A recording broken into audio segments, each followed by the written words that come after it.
And we're back with the Daily News. Dr. Debi Lynes has joined us with Mind Your Health. Good to see you again. It is wonderful, and we've been talking about going back to school. Tis the season. Tis the season. Well, you and I were talking about our grandkids and our kids experiencing sort of the anxiety about going back to school. Some of the schools started this week, and most, I think, Beaufort County starts on August the 15th. So let's take it from the parents' perspective. How do parents prepare themselves for their kids going back to school, mentally, emotionally, all of that? So let's say this, our brains are wired to worry. So moms and dads, your brains are wired to worry, which means when it's time for school to start again, guess what? The stress starts. Yes, we begin to worry, and we look at that as very natural. Right. Okay, and that includes the anxiety of, is my kid going to be okay?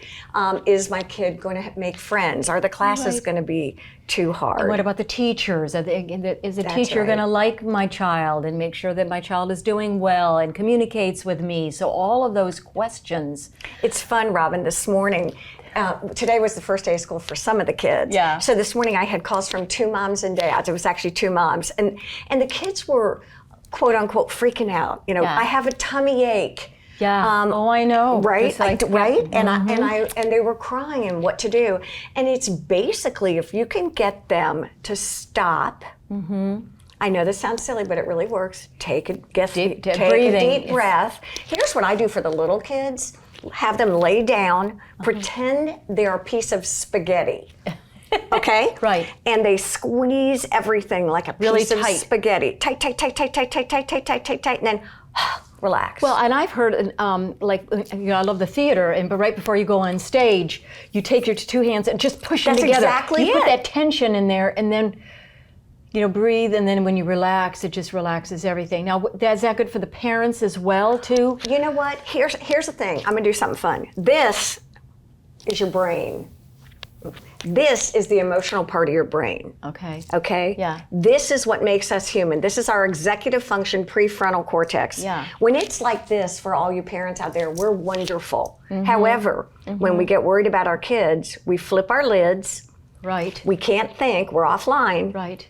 And now our emotions go crazy. So my recommendation is exactly what we talked about. Mm-hmm. Sit back, take a deep breath.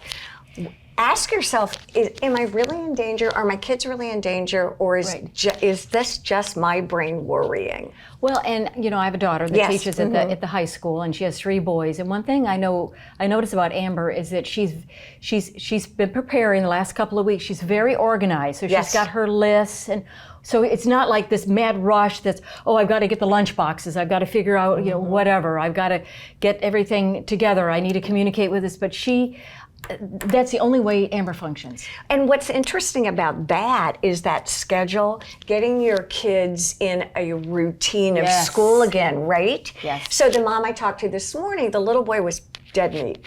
He was tired. He got up super early because he was excited, but he had trouble falling asleep last night. Right. So I think if there's one little kind of word of advice is if you can kind of get your kids on a schedule again, and remember that sleep is probably the one most important thing you can do for your kids to ensure their health. And from your experience, and you as an expert, particularly with children, what time should they go to bed at night? I know it depends on their age, but I guess every child is different too, Debi. I tend to err on the side of early rather than later. Yeah. I can tell you that getting too much sleep never happens. Getting too little sleep can be really detrimental. So again, getting your child ready, having dinner, relaxing, bedtime. Maybe reading. Reading in bed is great. Yeah. And then lights out and settle in. And I think bed should be something that excites them, something they look forward to rather than, all right, you got to go to bed now, rest. Push. Right. All right. Thank you so much. It's good to see you. It's always fun. We usually sit here and talk about our kids and grandkids, so this is wonderful. But it's an important time of year. It's a very important time of the year, Dr. Debi Lynes with Mind Your Health. And we'll be right back with the Daily News. Stay tuned.